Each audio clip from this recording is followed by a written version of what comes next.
Good morning, good morning, good morning.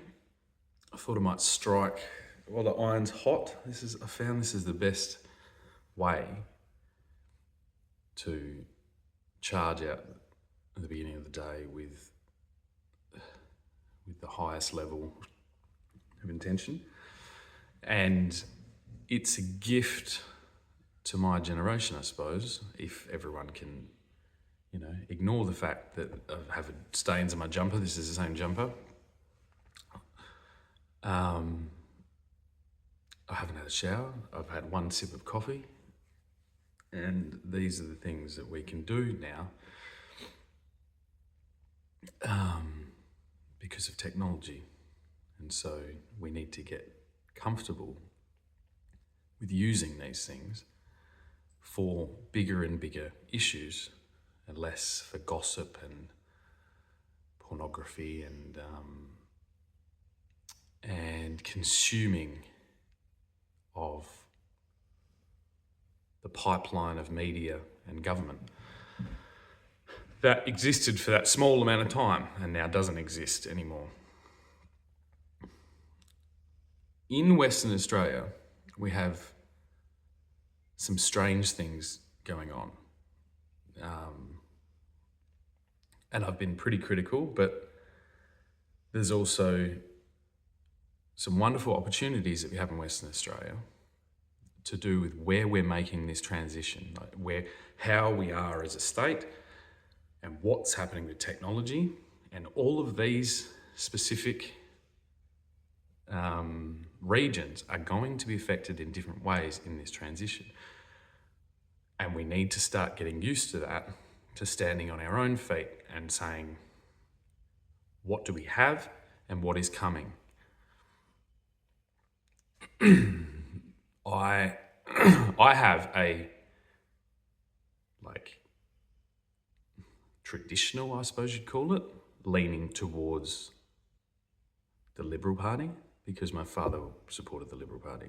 But a lot of the issues I'm speaking about, I can equally be speaking in a traditional Labor Party sense because I come from a working class background. I don't come from a working class background. I have had a working class background. And so what I find a lot of times, I'm arguing for working class people in a new way, away from traditional paradigms, because we're in a completely different place. But I am also incredibly skeptical and careful not to fall into socialist systems, which I think we are, because we do have a lopsided population here. Resources do control this state. And so we have had a traditional left leaning here, although all those things seem to have moved around. And so in the process of me keeping an eye out and looking out for working class people and families and all this stuff, the same as the Labor people, and I'm sure based on historical norms that they are actually doing what they think is right, but there's a lot going on, there's a lot changing, and that's what I spend my time doing. I'm like a cartographer, I'm mapping out the new landscape, the new interactions based on history and where we actually are. And so I ground myself in both my experience in small business and researching large businesses, and I understand how there needs to be a healthy balance between these two things. And it's my belief that we are unfortunately lent too much towards socialist ideals that are almost being led by very large businesses, and it's leaving us far worse in all areas. So innovation of business is being hampered, and the socialist kind of strategies that we're using are, in the long term, actually making things worse. And I believe this is because it's rare to get someone that does everything. You to understand the whole thing. It cuts down the amount of people that have had exposure to those things. A lot of people say up on the mines or in administration roles for large companies, especially mining companies. A lot of them, in my experience, actually have aspirations of doing some type of business.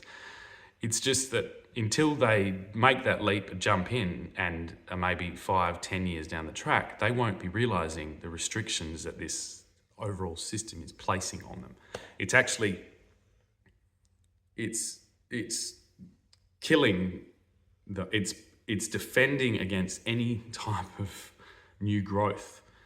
It's like mowing the lawn constantly, these laws and these restrictions. Most people can't see it because the responsible thing to do would be to work for someone else, secure some financial security, and then perhaps try a business or enterprise of some description. But it's the leaning towards protecting of those large monolithic companies that are employing so many of us. That is having a flow-on effect and making it very hard for anyone else. Also, we have because it constantly has to be incentive to keep employees in this resource industry. And this is why we have this kind of urban sprawl situation, because we had to house them, and those people had power thanks to the unions and thanks to the Labor Party over the years. That power has just been pushed into kind of what I consider, from my position in history, is temporary solutions in the form of suburban housing and suburbs and shopping centres and primary schools and all this stuff. But I think based on my history and conversations with these people, these are like, this isn't really desirable for anyone. So it's almost like in foreign countries, like in Afghanistan, where we set up towns for the defence force. It's a very similar thing going on, except we're not under war. And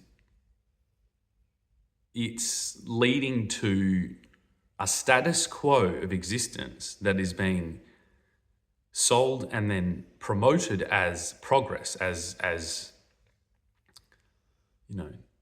inevitable progress, but I see that as the wrong path. Take schools, for example. Like, we're not having the proper conversations about how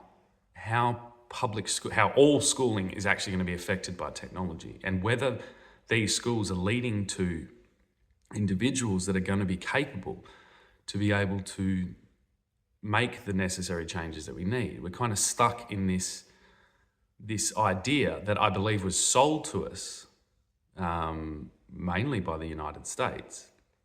And this is the idea of like suburbia, shopping centres, shopping malls, fast food, delivery drivers.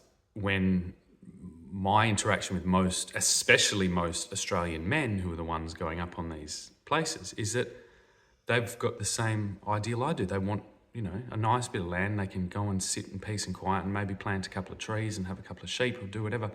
And none of this is going to happen in suburbia. And so we need to start actually representing the population and having the confidence and the courage to push back against these large entities, but also to sit across the table from them and have a conversation, because I believe if we all work together, we can actually start working out these problems.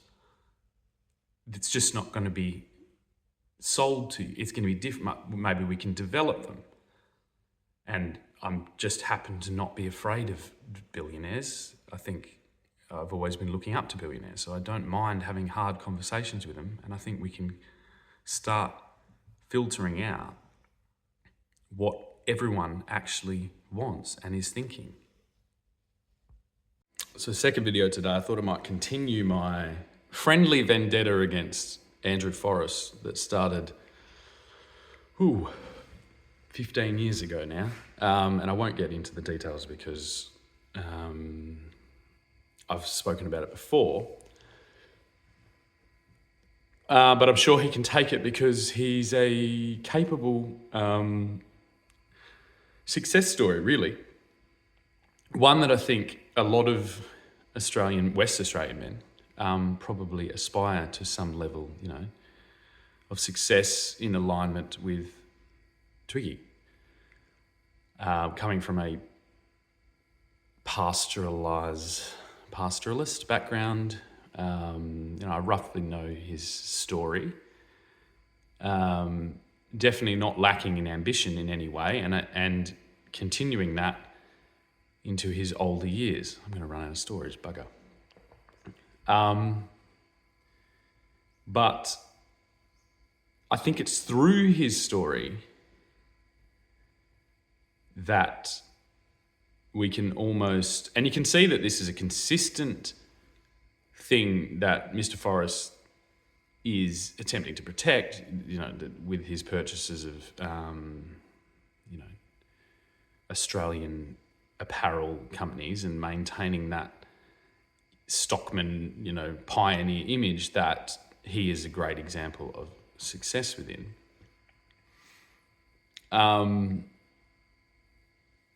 There seems to be a large gap between individuals perhaps employed in that industry and Mr. Forrest, and the pathways to repeat that success have been bulldozed by big tractors, by big trucks.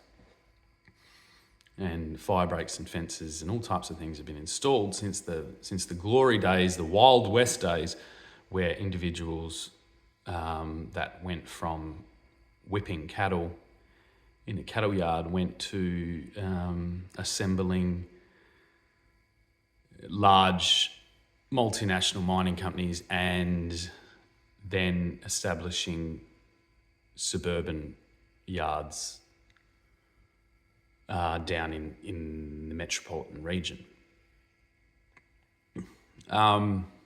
We, as people, as humans, I believe are at a very strange point, and I'm going to come up with a better name for it. I'm going to endeavour to get better at explaining exactly what this is, and perhaps even come up with a little slogan or a catchphrase for what's going on. But the city is becoming less relevant. It's become the city is in this place. When I'm sitting here talking, this is really all you're ever really doing when you go out. There might be entertainment and stuff, but there's plenty of entertainment on here as well. And the way the urban sprawl is designed anyway, we don't mind the cut, but I had to go delete some stuff. We do have kind of a central entertainment district and then large public transport to get into that. And it has been harder to set up any type of entertainment really unless it's a pub. And even the pubs are kind of these weird American shopping centre type pubs that are popping up with no connection to anything that Andrew Forrest was exposed to when he was young, and you're probably not even allowed to wear a dry as a bone jacket or some boots in there. So yeah, we're stuck in a weird situation where we're strained between two posts. You know what I mean? Like fencing posts. Think of this. Andrew will know about this. I'm sure he's done a lot of fencing. I mean, putting up fences, not sword fighting. But it's none of this is working. Although in the process we have this amazing distribution and transport infrastructure that is constantly being celebrated, and I do appreciate that. I think it's great. I just think it's not satisfying the actual urges that most hardworking Australians are having. It's kind of it's a Qantas waiting lounge, which I'm sure they also spend a lot of time in, and it's leading to all types of strange interactions where it affects the whole state. Like an example, I live next to a primary school, and it's school holidays right now, so I don't have the bells and the rigid times going on in the background, which I generally do, and I can kind of deal with that. But when the whole state starts operating like a glorified Qantas departure lounge for resource, and the whole thing is mapped out so that families doing FIFO can, live some type of keeping up with the Kardashians' existence while deteriorating our currency and our base economics into fantasy land. Like if you take Disneyland is this artificial, like it was set up as this artificial utopia, and we're kind of flowing down those lines because we've got people, the leaders of business are quite old at the moment, and so they developed their strategies and ideas in the 60s, 70s, 80s, 90s even, which is still a long time ago. That's 25 years ago, the 90s. Well, it's even more if you go right to the beginning of the 90s, 35 years ago. And this is a form of stagnation, and it's a form of we're locked into protocol. We're locked into an ideal that no one's agreed upon. It's just a general direction that we've all kind of wandered down. And as I drive from now Yanchep down to the city, and then I'm sure from the city down to Mandurah, it's the same story. I just see a dystopian urban overlay that I think these resources companies need to start taking responsibility for, because it is from their incentive structures and their sway over government decisions that this thing has emerged. And whereas, maybe in the Defence Force, where people voluntarily kind of decide and enter this on their own thing, and they're given these, it's like this is far different. This is affecting. We've become cultureless. This is and it's actually the calling card of Australia, kind of, but Western Australia specifically, is this tin shed, and I'm coming to you from a tin shed slapped up mentality, and it's got to end. We need to start living intentionally, building intentionally, planning intentionally that we're going to be here for a while. And it is a very different set of individuals that will lead to that. So this is the influx that we need to have into this state, or we'll end up like Waloona, which is a ghost town up north. Maybe. I'm sure it fluctuates between a ghost town and a thriving mining town. I'm sure at the moment, I'm pretty sure it's still a ghost town. And this requires thought and care and all types of things that, in my experience, in my working, almost 20 years in this, it's like there's nothing like this. I'm pretty much going to run out of time, so I'll end this one here, and then I'm going to go off and do an example. And remember that I'm coming up with this on the spot as well. This isn't prepared. This is, like I said, I'm mapping out the terrain. All right, so I want to use a basic family. So I have 3 children. All those 3 children are very different people. They have different skill sets, different specialities, different passions and drives, and I'm sure that will only get more and more and more as they mature into adulthood. 2 of them are knocking right on that door right now. Now, in a way, we have to thank the resource industry, including people like Mr. Forrest, including the Labor Party, for setting up this infrastructure, because it was the right thing to do, and it's not, it's all going to add to it. Like, that's a good thing. We have it. Things that we have are fine. We have those things, thank God.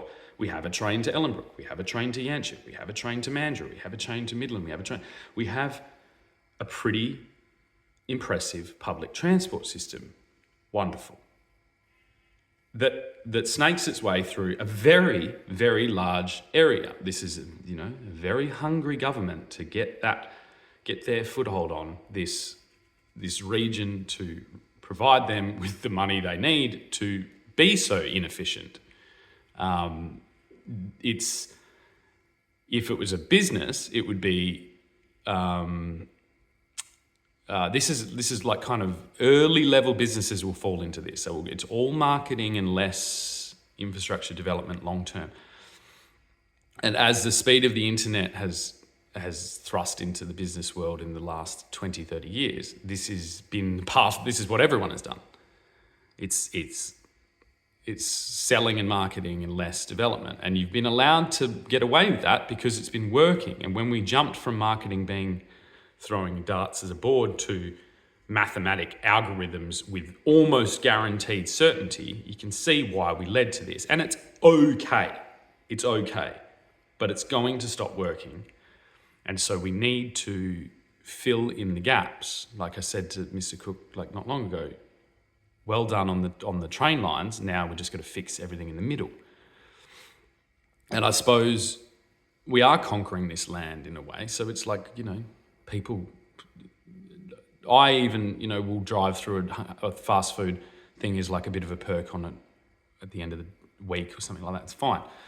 When it's being used as everyday food for children, no, it's not fine. And this is a cultural issue that has slipped into something that's not, it's boring, isn't it? It's methodical. It's it's the delicate work. It's akin to polishing or to colouring in the lines. And the Labor Party is very good at, giving us a sketch, going, blah, here we go, and employing lots of people, all good. But when all that employment leads to an inflationary effect, then it's time to start working out a pathway of how to secure ourselves into this, and thank those individuals that have led to this, but not fall into subservience to a system that is a temporary thing to allow that growth of the region and to allow that growth of infrastructure. If my grandchildren are driving through these shopping centre, fast food, suburban Uber Eats landscapes with nothing cultural except an imported band from 20 years ago once a year, then I will encourage them to leave. And I think this is the thing. Now, we have natural beauty, our beaches. That stretch of beach from Mandurah to Yanchep is world class, is amazing, is quite unpolluted. It is quite consistently beautiful, and it's amazing. This is why that coastline has the urban sprawl kind of jumps out from the coast and then just goes as far inland as it can. I live in a different place. I live in a town that was developed properly, like a town. It's inland. It's close enough to the beach for me, really. And it seems to act a bit like an island away from all this. We aren't developing down those lines. And there are people in this town that are passionate about keeping it that way, and I am one of them. But there are things that are lacking. So one thing directly, I want 3 buses a day to come to Gingin, bare minimum, and to go back to Ellenbrook, bare minimum. This should be this should be, like when that train opens, I want 3 buses here a day and 3 buses away. And and then perhaps maybe 3 buses to the coast, to Yanchep a day. Easy, thank you. And I'm sure the people of this town will appreciate that and will thank you. And that is a bipartisan, that's to Liberal and Labor. That's like, I don't care, 3 buses to Ellenbrook, 3 buses to Yanchep from Gingin. Thank you. Then Gingin can perhaps act as a counterbalance to show how a town with enough distance and enough separation from that thing that's going on down there can lead by example in this new technological era, and I believe it could become an international spot for people seeking to have a digital lifestyle that is grounded in small town dynamics. And then this is where we need to start going down that in all the other areas. I'm going to run out again. But what I was basically saying is, out of my 3 children, say one of them goes up on the mines, then that system has done its job. It's restored its employment situation. It's maintained it. They only need 1, really. Now, what are the other 2 going to do? If the answer is pour coffee and deliver Uber Eats, then no. If the answer is they're going to be teachers and teach outdated stuff and babysit FIFO children, no. It's these other 2 that traditionally would have gone into cultural development, long-term planning, that are being hung up to dry, and so we're losing them to other. And even if it's temporary, even if they shoot out, they can't stand Perth, so they leave, go to London. London chews them up, spits them out, they fly back, and then they come and have a couple of kids in suburbia. This is not the way that a location so beautiful as Western Australia deserves. It deserves to have. And with the storage, I haven't got government funding. I've just got a simple phone. I've got to delete and manage that storage. It deserves to have world-leading cultural development, and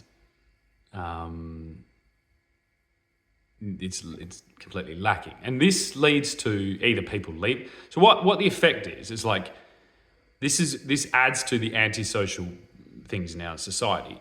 I personally left my friend group, watched them deteriorate into, or a few of them into some negative things, and I left that because of that I saw that coming in, and I wanted to defend my children from it. And this is what you get. You get people are leaving. And so that when positive influences are leaving group dynamics because there's no opportunities for them, then the negative impacts elevate. And this is where we are. And because there's been this blockage online, and we have a few things. We've got this tall poppy syndrome. We've got lots of things adding to this effect. That is why we are looked at nationally as a hotbed for cashed up bogans and meth heads. Working 12 hours a day for 2 weeks is stressful. I don't blame them for coming home and wanting to, slam 3 weekends into one with the help of pharmaceuticals. And without positive group dynamics where all types of different personalities can commingle, and this is, if anything, this is actually the positive thing of our schooling system now, but hit 16, 17, 18, 19, 20, 21, it's all getting divided and we're getting left with just. So hopefully that makes sense, and that kind of maps out some problems and then solutions to those problems, hopefully, or the beginning of solutions.